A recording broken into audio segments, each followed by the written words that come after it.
Yesus besertamu. Halo, halo, hello, hello, ola, ola, apa kabarmu? Halo, halo, hello, hello, ola, ola, apa kabarmu? Semuanya senang, semua bersuka, sebab selalu ada Yesus. Jangan kamu sedih, jangan kamu susah, sebab Yesus besertamu. Semuanya senang, semua bersuka, sebab selalu ada Yesus. Jangan kamu sedih, jangan kamu susah, sebab Yesus besertamu. Sebab Yesus besertamu. Sebab Yesus besertamu.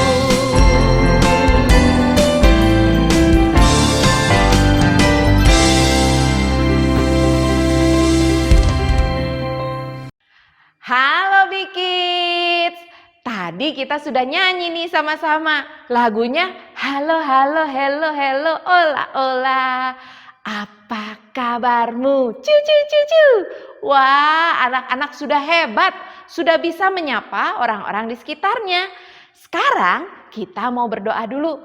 Yuk, lipat tangan, tutup mata, mari kita berdoa. Tuhan Yesus yang baik, terima kasih untuk hari ini. Kami boleh sekolah minggu lagi. Sebentar, kami mau memuji Tuhan. Kami mau mendengarkan firman Tuhan. Kami mau bergembira di dalam Tuhan. Tolong kami Tuhan, sepanjang waktu sekolah minggu ini.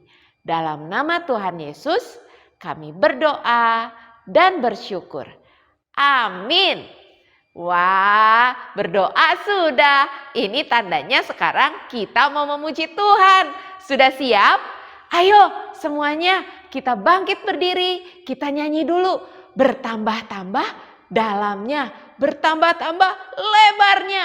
Apanya ya yang dalam dan lebar? Tentu saja kasih Tuhan Yesus.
Mengelilingi bumi, tingginya, oh tinggi sekali kasih Yesus dalamku. Wah, tadi sudah bertambah kasih kita kepada Tuhan. Kenapa ya kasih kita bertambah-tambah? Betul sekali. Karena Tuhan yang kita sembah, Dia kuat, Dia hebat, dan Dia besar.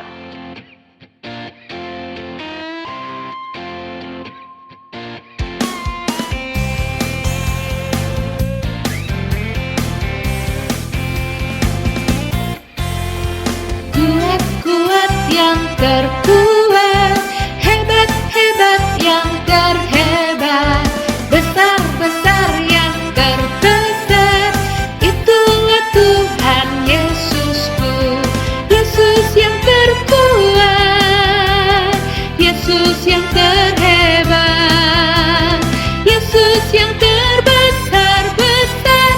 tiada tandingannya. Kuat-kuat yang terkuat, hebat-hebat yang terhebat, besar-besar yang terbesar, itulah Tuhan Yesusku. Yesus yang terkuat, Yesus yang terhebat, Yesus yang terbesar-besar, tiada bandingannya. Yesus yang terkuat, Yesus yang terhebat, Yesus yang terbesar-besar, tiada bandingannya, tiada bandingannya, tiada bandingannya.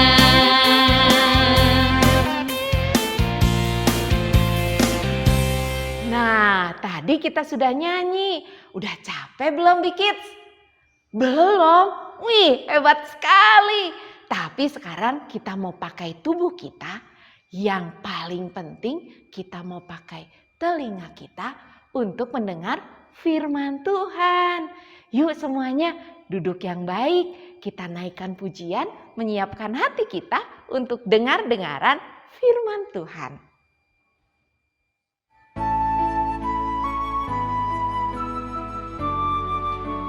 Semuanya lipat tangan, tutup mata ya. Kita sama-sama naikkan pujian ini. Bapa-Ku datang kepadamu, ucap syukur atas kebaikan-Mu. Sekarang ku buka telingaku, suaramu, biar ku mengenalmu lebih dalam, lebih dekat. Bapa, ajarku mengerti tentang isi hati-Mu.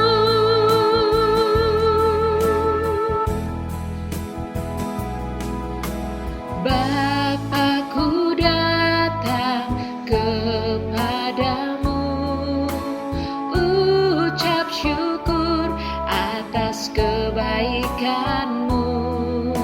Sekarang ku buka telingaku, ku mau dengar suaramu, biar ku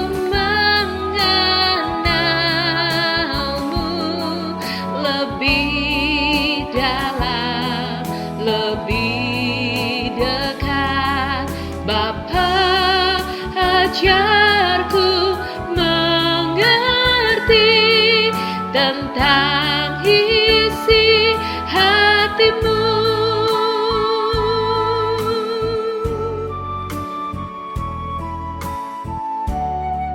Mari anak-anak, lipat tangan, tutup matanya. Kita berdoa. Terima kasih Tuhan Yesus. Sekarang kami mau mendengar firman Tuhan. Tuhan tolong kami supaya kami bisa dengar-dengaran. Supaya kami bisa duduk dengan baik mendengar firman Tuhan. Terima kasih Tuhan. Dalam nama Tuhan Yesus kami sudah berdoa dan bersyukur. Amin. Ayo semuanya duduk baik. Duduk yang sikap. Tidak jalan-jalan. Tidak ngobrol lagi, kita dengar firman Tuhan.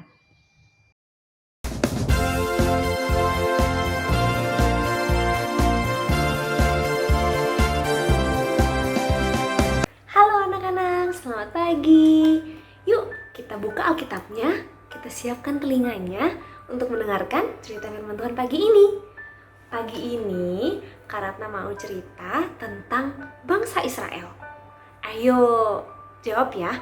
Sebelumnya bangsa Israel itu tinggal di mana sih anak-anak? Iya, bangsa Israel dulu tinggal di tanah Mesir. Ngapain mereka di tanah Mesir? Mereka bekerja, mereka dipaksa, mereka dijadikan budak, mereka disuruh kerja ini, kerja itu, mereka disuruh kerja keras untuk bangsa Israel. Tapi karena Tuhan kasih sama bangsa Israel, Tuhan menyuruh Musa untuk membebaskan bangsa Israel keluar dari tanah Mesir. Tapi ceritanya nggak sampai di situ, karena ceritanya masih berlanjut. Nah, kita mau baca sama-sama di Bilangan 21 ayat 4 sampai 9. Kita buka Alkitabnya ya. Bilangan 21 ayat 4 sampai 9. Ayat 4. Setelah mereka berangkat dari Gunung Hor, berjalanlah ke arah Laut Teberau untuk mengelilingi tanah Edom. Maka bangsa itu tidak dapat lagi menahan hatinya di tengah jalan. Wah, tidak dapat menahan lagi. Menahan apa ya? Ayat selanjutnya. Lalu mereka berkata-kata melawan Allah dan Musa. Mengapa kamu memimpin kami keluar dari tanah Mesir? Supaya kami mati di padang gurun ini. Sebab di sini tidak ada roti dan tidak ada air. Dan akan makanan hambar ini kami telah muak. Wah, bangsa Israel bersungut-sungut. Bangsa Israel protes. Bangsa Israel marah ke Tuhan dan Musa. Apa yang terjadi ya setelah bangsa Israel marah-marah? Ayat selanjutnya, ayat ke-6. Lalu Tuhan menyuruh ular-ular tedung ke antara bangsa itu yang memagut mereka sehingga banyak orang Israel yang mati. Wah, serem banget ya. Di sini Tuhan menyuruh ular tedung untuk datang ke tengah-tengah bangsa Israel. Tuhan marah, Tuhan kecewa, Tuhan sedih sama bangsa Israel. Kenapa ya bangsa Israel nggak mengingat kebaikan Tuhan? Padahal cerita-cerita sebelumnya kita tahu bahwa Tuhan yang menyediakan banyak hal, menyediakan semua keperluan orang Israel. Ketika bangsa Israel haus, Tuhan yang memerintahkan Musa untuk memukul batu dan keluar air. Ketika bangsa Israel lapar, Tuhan yang mengirim mana untuk bangsa Israel bisa makan. Ketika panas, Tuhan yang mengirim tiang awan. Ketika dingin, ketika gelap malam, Tuhan yang mengirim tiang api untuk melindungi bangsa Israel.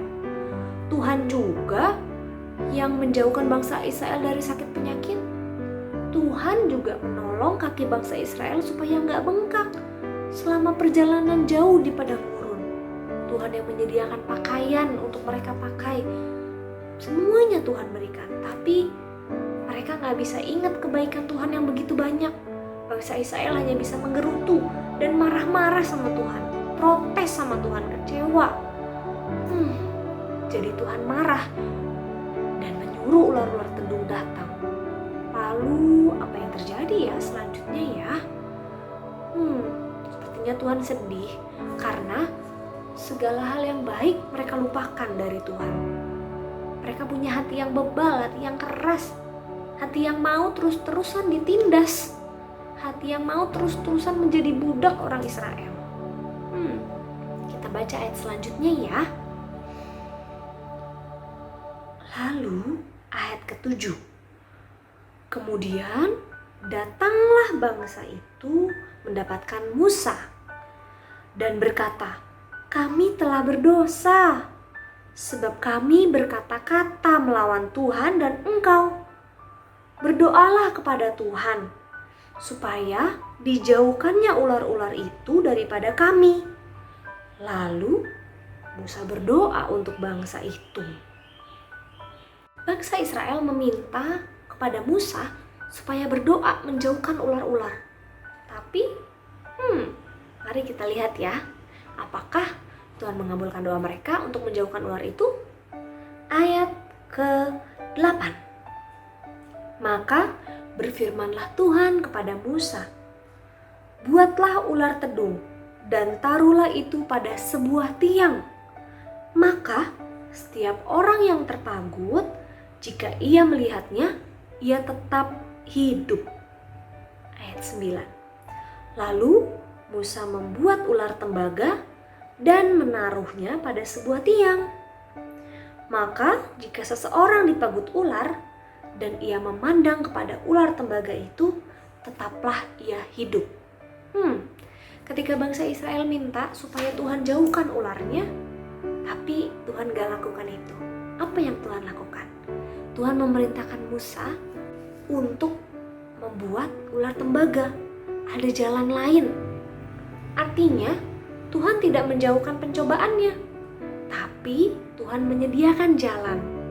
Tuhan yang sangat pengasih, Tuhan yang sangat adil, Tuhan yang sangat murah hati memberikan jalan keluar untuk bangsa Israel. Meskipun Tuhan marah, Tuhan kecewa, Tuhan sedih sama sikap bangsa Israel yang mau terus dijajah.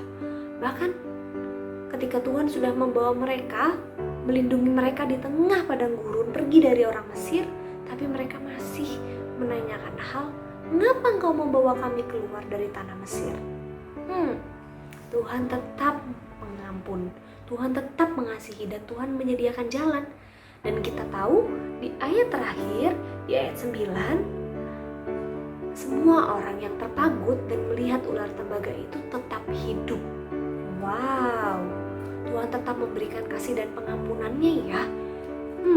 Selanjutnya kita lihat dari Yohanes 3 ayat 14 sampai 17. Dan sama seperti Musa meninggikan ular di padang gurun, demikian juga Anak Manusia harus ditinggikan, supaya setiap orang yang percaya kepadanya beroleh hidup yang kekal. Nah, Tuhan yang kasih sama hidup kita akan mencukupkan segala kebutuhan kita. Seperti Tuhan mencukupkan kebutuhan orang Israel, Tuhan juga mencukupkan kebutuhan Kak Ratna, mencukupkan kebutuhan anak-anak semua, mencukupkan kebutuhan papi, mami, dan semua orang. Tuhan juga kasih, Tuhan juga memiliki kasih yang besar untuk semua orang. Semua diberikan pengampunan atas kesalahan. Tuhan Yesus sendiri yang harus ditinggikan, sehingga setiap orang yang percaya beroleh hidup yang kekal. Karena ayat 16, karena begitu besar kasih Allah akan dunia ini, sehingga Ia mengaruniakan anaknya yang tunggal, supaya setiap orang yang percaya kepadanya tidak binasa, melainkan beroleh hidup yang kekal. Ayat 17, sebab Allah mengutus anaknya ke dalam dunia bukan untuk menghakimi dunia, melainkan untuk menyelamatkan oleh Dia. Nah, benar, Tuhan sudah mengutus anaknya sendiri untuk menyelamatkan kita. Tuhan yang menyelamatkan, mengampuni, melindungi orang-orang Israel juga adalah Tuhan yang melindungi kita, mengasihi kita, menyiapkan segala kebutuhan kita, dan menjaga kita, menjaga Kak Ratna, menjaga anak-anak semua, menjaga papi mami juga. Maka dari itu kita semua harus memiliki kasih yang besar juga kepada semua orang di sekitar kita. Kita gak boleh lupa buat kebaikan Tuhan. Coba anak-anak ingat-ingat, apa hal yang anak-anak syukuri ya hari ini? Kak Ratna bersyukur karena hari ini bisa bangun dengan sehat, bisa menghirup udara dengan bebas. Itu juga kebaikan Tuhan yang luar biasa buat kita ya. Nah, anak-anak, kita jangan sampai seperti bangsa Israel ya, yang melupakan semua kebaikan Tuhan, yang melupakan semua hal-hal ajaib yang Tuhan berikan buat kita sampai hari ini. Kita masih bisa dilindungi, dijagai, dikelilingi oleh orang-orang yang kita sayang, semua karena kebaikan Tuhan. Itu mengajarkan kepada kita supaya kita bisa terus bersyukur, terus mengingat kebaikan Tuhan, kasih Tuhan, pengampunan Tuhan buat hidup kita. Tuhan Yesus juga rela mati di kayu salib untuk menggantikan anak-anak, menggantikan Kak Ratna, menggantikan semua orang berdosa. Kita harus selalu ingat dan juga mengabarkan kepada orang lain untuk ikut percaya dan mengakui Tuhan sebagai juru selamat kita. Kita belajar sama-sama dari bangsa Israel hari ini ya anak-anak, untuk selalu mengingat kebaikan Tuhan dalam diri kita. Ya, demikian cerita firman Tuhan hari ini. Dan anak-anak, kita sekarang akan menghafalkan ayat hafalan kita ya, dari Yohanes 3 ayat 14 sampai 15. Dan sama seperti Musa meninggikan ular di padang gurun, demikian juga Anak Manusia harus ditinggikan, supaya setiap orang yang percaya kepadanya beroleh hidup yang kekal. Amin. Kita sama-sama berdoa ya. Lipat tangan, tutup mata, karena pimpin dalam doa. Anak-anak ikuti ya. Selamat pagi Tuhan Yesus. Terima kasih untuk hari ini. Engkau mengajarkan kami melalui cerita bangsa Israel untuk selalu mengingat akan kebaikan Tuhan, akan perlindungan Tuhan, dan semua yang Engkau cukupkan dalam kehidupan kami. Kami mohon ampun ketika kami memiliki hati yang kadang-kadang menyakiti Engkau. Kami bersikap tidak baik dan membuat Engkau sedih. Bantu kami Tuhan untuk bisa taat, mengerti akan semua kebaikan Tuhan, dan berdoa dalam setiap kesusahan kami.